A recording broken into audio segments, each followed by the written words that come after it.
सकल अंग गुणहीन हो, ताको जतन न कोई। एक किशोरी कृपाते, जो कछु होय सो होय। सकल अंग पद विमुख, नाथ मुख नाम की ओट लई है तुलसी प्रतीति। एक प्रभु मूर्ति कृपामयी है,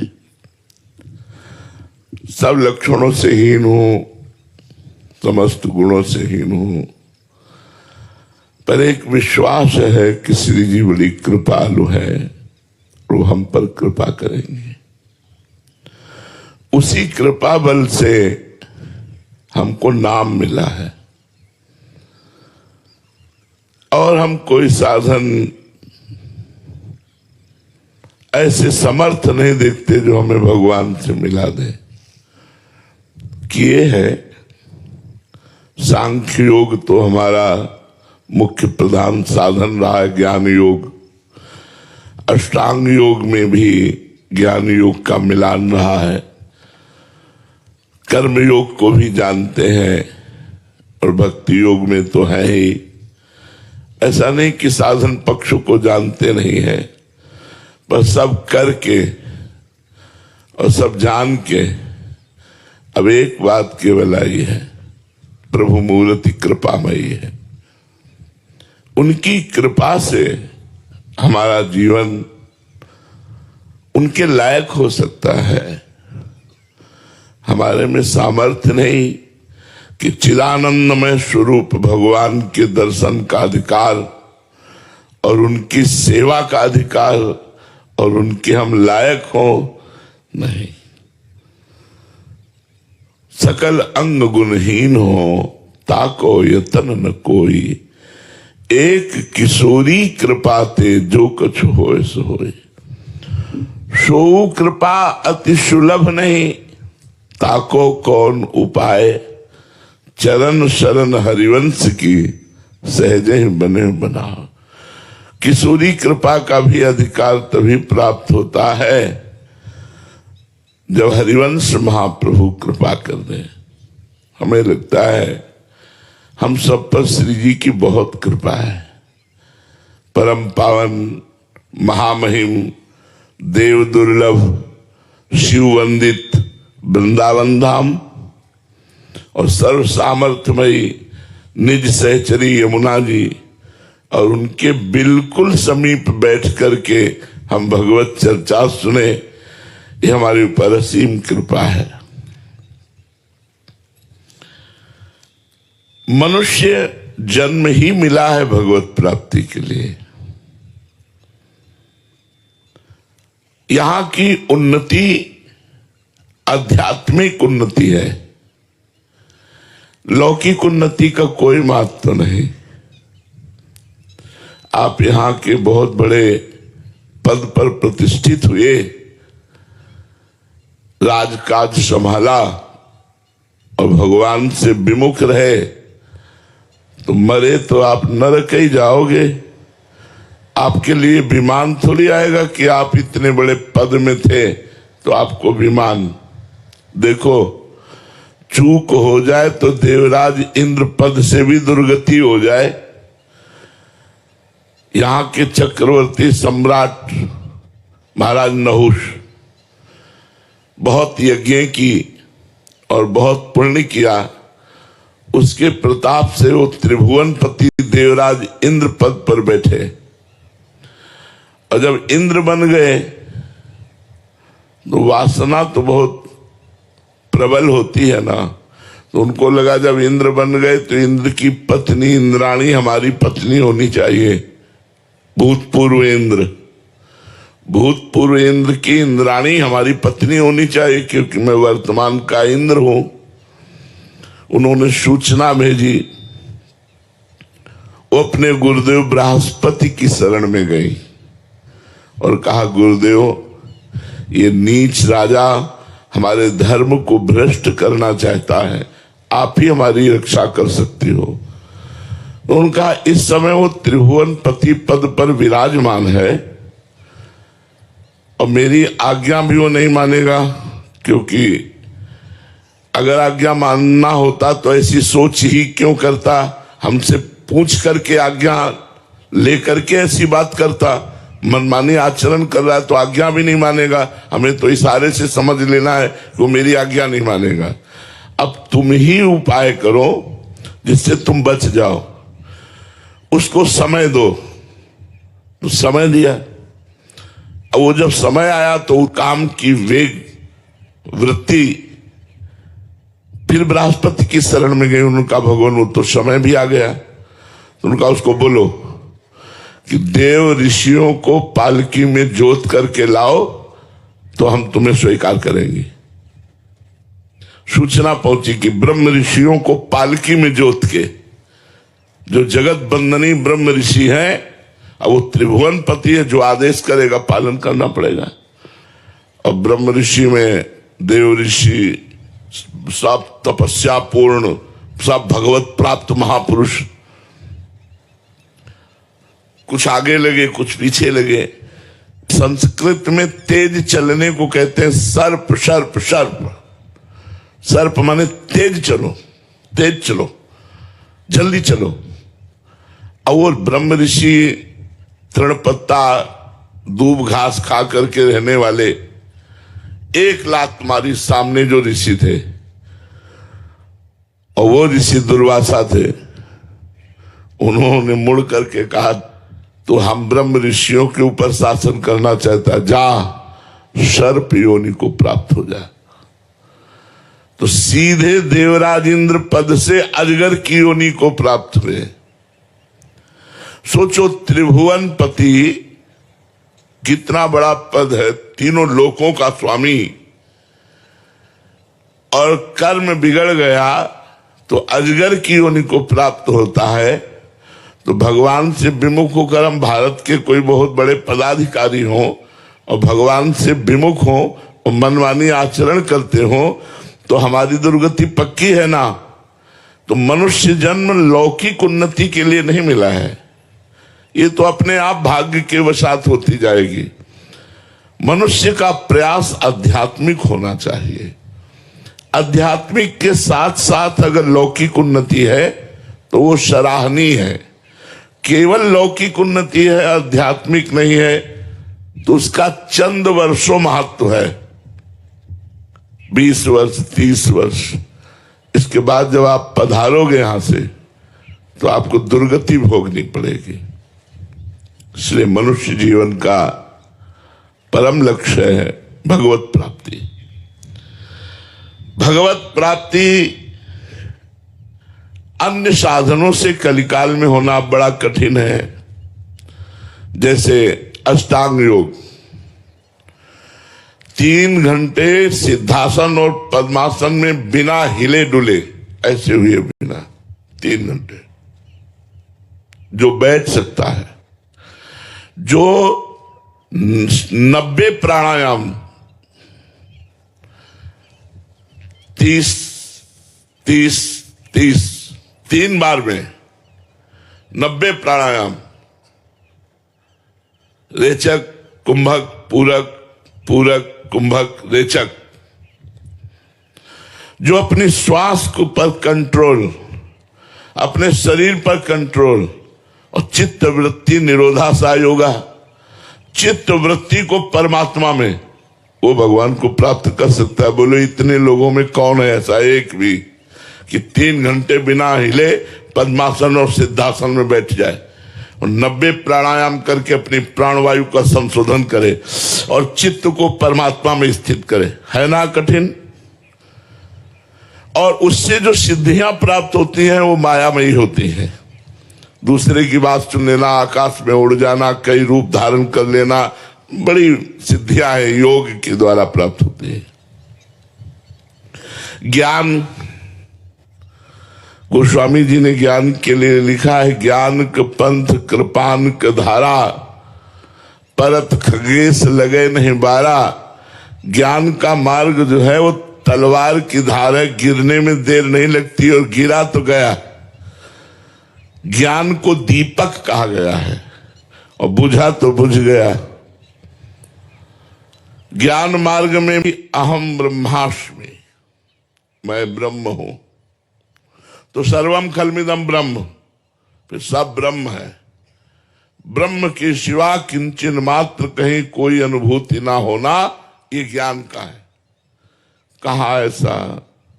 बड़ा कठिन है ब्रह्म ज्ञान प्राप्त करना। अब कर्म योग, अगर हम किसी को पानी भी पिलाते हैं तो हमारे मन में एक बात रहती है कि ये धन्यवाद तो दे। फिर कर्मयोग कैसे सफल हो सकता है? कर्मयोग तो तभी सफल हो सकता है जब निष्काम भाव से, बिल्कुल कोई जानकारी नहीं। जैसे हम आपकी सेवा की तो आज के बाद हम जानते भी नहीं कि आप कौन है। ये नहीं कि आपकी सेवा की तो कल की आशा रखें कि आप पलटकर हमारे लिए कुछ अनुकूल करें, तो कर्मयोग भी कठिन हो रहा है। अब एक बात रह गई है, नाम जप। इसमें अपवित्र हो, पवित्र हो, सकाम हो, निष्काम हो, जवान हो, बूढ़े हो, स्त्री हो, पुरुष हो, पढ़े हो, ना पढ़े हो, कैसे भी हो, कलयुग केवल नाम आधारा, सुमिर सुमिर नर उतर ही पारा। यदि नाम जप नहीं करोगे तो अन्य कोई साधनों में कलिकाल में ऐसा भरोसा कम है कि वो हमें भगवत प्राप्ति करा दे। भगवान का नाम गरज रहा है। नाम संकीर्तनम यस्य सर्व पाप प्रणाशनम। अपने पुत्र को बुलाया नारायण तो परम पद की प्राप्ति। हम बार बार कह रहे हैं, आप नारायण नारायण नारायण कह के नारायण को पुकारोगे तो आपको परम पद की प्राप्ति नहीं होगी। इसलिए हम कहते हैं केवल राधा राधा राधा राधा उच्चारण करो, देखो तुम्हारी सारी बाधाएं, सारी चिंताएं मिट जाएंगी और सब अनुकूलता आपको प्राप्त हो जाएगी। हाँ, ये जरूर ध्यान रखना है कि जैसे रोग बढ़ा हुआ है तो कभी कभी कड़वी दवा दी जाती है, तो हम लोगों के अंदर मनमानी आचरणों का ढेर है, ढेर।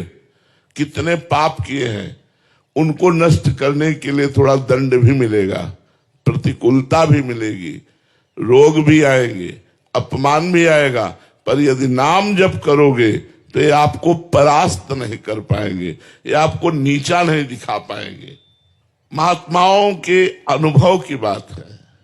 आज तक जितने ऊंचाई पर महात्मा पहुंचे वो सब भजन करने वाले पहुंचे। चाहे जैसे हो, यदि नाम जप कर रहे हो तो आप श्री जी तक पक्का पहुंच जाओगे। ये नाम कैसे पापी क्यों न हो, हरिवंश नाम जो ले तो अलक लड़ैती रीझ के महल खवासी दे। हरिवंश नाम ध्रुव कहत ही बाढ़े आनंद बेली। प्रेम रंग उर जग मगे जुगल नवल रस केली। श्री प्रिया प्रीतम के प्रेम रस लीला में पहुंचने का अधिकार ये नाम। महात्माओं के सबके अनुभव हैं, सब बड़े बड़े महात्माओं के अनुभव हैं कि जिसने नाम जब शुरू कर लिया उसका परम मंगल हो गया। राधा बाबा तो कहते आपने राधा कृष्ण बोला एक बार जीवन में तो आपके मंगल महल की नींव रख गई। सुख समुद्र में डूबने के लिए आपकी तैयारी प्रारंभ हो गई, आपका शुभ मंगल शुरू हो गया, क्योंकि भगवान का नाम आपने जपना शुरू कर दिया। भाई जी से हनुमान प्रसाद पोद्दार जी ने कहा, मैं अपने जीवन की प्रथम और अंतिम अनुभूति कहता हूं कि तुम नाम जप करो। अन्य साधन बने तो ठीक है, ना बने तो छोड़ो, नाम जप करो। नाम जप करने से निश्चित तुम्हारे ऊपर भगवान की कृपा होगी और भगवान की प्राप्ति होगी। जब भगवान मिल जाते तो और सब कामनाओं की पूर्ति की क्या बात है। वर्तमान में वासनाओं का इतना खेल बढ़ गया है कि नाम जप में प्रीति होना बड़ा कठिन हो रहा है, क्योंकि नाम जप में भी मन लगने के लिए थोड़ी पवित्रता, आहार की, संग की, ये तो चाहिए ना।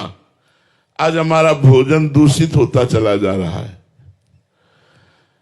होटलों में, पार्टियों में बस केवल जवान के लिए लोग पशुओं का मांस खाते हैं। आज इतनी बुद्धि भ्रष्ट होती जा रही कि कोई यही नहीं समझ रहा कि मदिरा पीना पाप है, शराब पीना पाप है, ये तो समझा ही नहीं जा रहा है। अब तो एक स्वागत में इसका प्रयोग हो गया है, मतलब नरक जाने के पूरे सब चांस है। ऐसे में भगवान के नाम में प्रीति कैसे हो?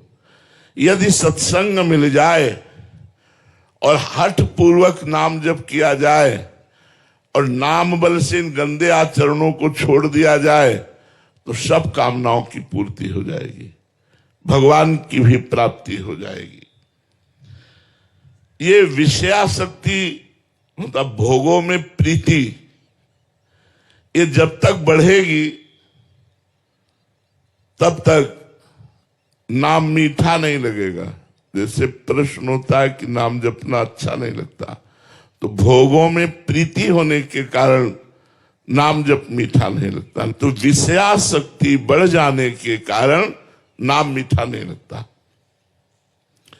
जिसको पित्त बढ़ता है तो उसमें मिश्री भी खवाओ तो कड़वी लगने लगती है। जब बहुत बढ़ जाती है, पित्त बढ़ जाता है, और अगर उसी मिश्री को रोज पाओ नियम से तो वो पित्त का समन करके मीठी लगने लगेगी।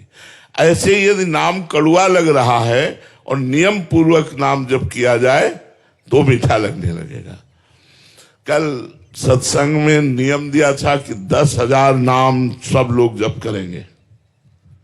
10,000 नाम तुम्हें बहुत लगता है? 10,000 नाम, हजार हजार हजार हजार हजार हजार हजार चलते फिरते उठते। तो एक माता जी आके बोली, हम तो बड़ी सेवा है हमारे पास, हम तो 10,000 कैसे जप पाएंगे नाम? 10,000 नाम केवल आप बात करते हो? 10,000 बहुत होता है क्या? अरे 10,000 तो ऐसे चलते फिरते हो जाता है। ऐसे काउंटर आप ले और आप अपनी सर्विस को जा रहे हो, जाते समय आते समय खाली समय 10,000 नाम। 10,000 नाम यदि आप रोज जपोगे तो आपको खुद चमत्कार समझ में आने लगेगा कि आपका जीवन किधर जा रहा है। जब तक आप भगवान की शरण में नहीं होंगे, नाम जप नहीं करेंगे, तब तक आपकी विषयासक्ति नष्ट नहीं होगी। और विषयासक्ति ही हमारे जन्म मरण का हेतु है। भोगों में जो प्रीति है यही हमारे जन्म मरण का हेतु है। तो विषयान विषवत त्यज, शास्त्र कहता है विष के समान विषयों का त्याग कर दो। ये भजन से होता है। आप जितना भजन करेंगे तो आपको ये संसार झूठा सा लगने लगेगा। आप देखो, भजन करके देखो, ये रुपया पैसा भोग सामग्री नाना प्रकार की पद प्रतिष्ठा ये सब अच्छी नहीं लगेगी, क्योंकि झूठी है। हमें दिन में सैकड़ों बार बात याद आती है। जैसे किसी को कोई प्रियजन याद आता है, ऐसे हमें सैकड़ों बार याद आती, मरना है, मरना है। अब ये सूत्र हमको कहीं लगने नहीं देता। क्या सब नाटक हमारा, मरना है यार, जाना है, यहां से जाना है। कब श्वास टूट गई कुछ पता नहीं, और जब श्वास टूटी तो सब बखेड़ा यहीं छूटा। अब जो भजन किया वो साथ गया नहीं तो कुछ नहीं। कैसा यार देश है, यहां से शरीर भी छुड़ा दिया।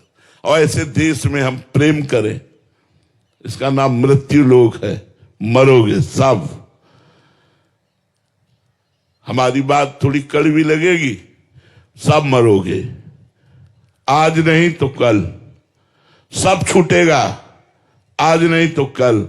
होश में हो जाओ, गंदे आचरण छोड़ दो, और भगवान का भजन करते हुए तुम्हें जो सांसारिक काम मिला है वो ठीक से ईमानदारी से करो और उसे भगवान को समर्पित कर दो। कृष्णार्पणम वस्तु, तुम्हारा जीवन सफल हो जाएगा।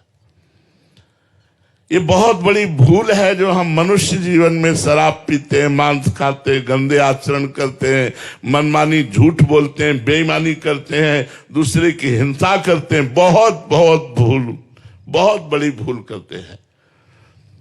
अब लो नशानी अब ना नशे हो, आज तक किया अब जीवन में नहीं करेंगे। जैसे सोने के घड़े में जहर भरा हो तो क्या आप उसे पान करेंगे क्या? ऐसे ये बोतलों में जहर है जो तुम्हारे शरीर को नष्ट करता है, तुम्हारी बुद्धि को भ्रष्ट करता है। देख लो, भीष्म जैसे महात्मा जब सरसैया पे बैठे उपदेश कर रहे हैं युधिष्ठिर को, तो द्रौपदी जी ने कहा ये ज्ञान उस समय कहां गया था जब सभा में मुझे निर्वस्त्र किया जा रहा था। तो कहा बेटी, दुर्योधन का पवित्र अन्न खाने से हमारी बुद्धि भ्रष्ट हो गई थी। आज 6 महीना हो गए, बाणों के लगे से खून निकल गया, अब मैं पवित्र हो गया हूं। अब जो प्रश्न करोगे सही उत्तर मिलेगा। अगर अन्न दूषित हो तो बुद्धि भ्रष्ट हो जाती, इतने बड़े महापुरुष बोल रहे हैं। और दूषित पदार्थ खाओगे तो तुम्हारी बुद्धि शुद्ध रहेगी। इसलिए भाई, ये गंदा भोजन, गंदा संग, गंदा पेय पदार्थ, इनका त्याग कीजिए। और जीवन का आनंद क्या है? देखो, आनंद अगर आप अनुभव करना चाहो, हम अपना उदाहरण इसलिए देते हैं कि प्रत्यक्षम किम प्रमाणम, यदि प्रत्यक्ष में हो तो ज्यादा अच्छा प्रमाण समझ में आता है। हृदय नाचता रहता है आनंद से। क्यों? क्यों? प्रभु की है। तो क्या तुम्हारे